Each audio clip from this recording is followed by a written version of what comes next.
Okay, you're gonna love this. Rishi Sunak, we made a video earlier about his biggest U-turn, which until yesterday he was anti-tax cuts, especially immediate tax cuts, because he was saying they were fairy tales.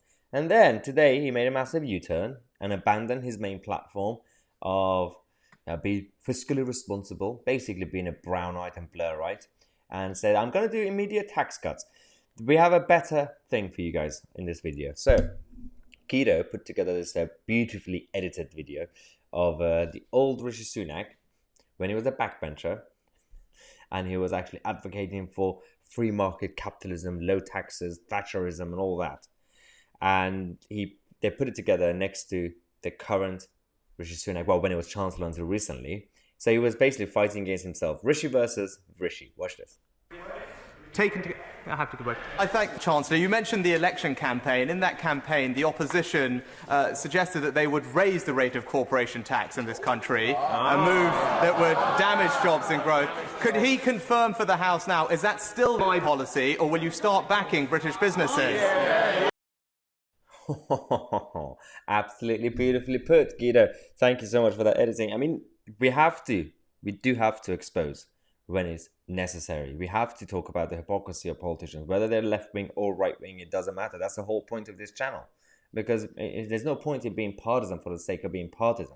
Even if you're right-wing, if you want to make the Conservative Party conservative, for example, or just the Conservative side to stay actually right-wing, then you have to call it out to make sure we put pressure on the establishment so that they could actually listen to us.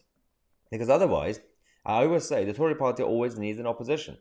But it depends what sort of opposition we're talking about. It's not for the sake of government functioning. That's just nonsense.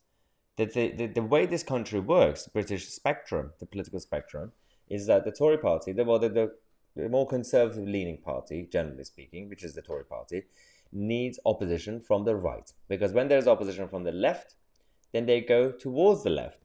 The Labour Party pulls the Tory party towards the more of socialist policies.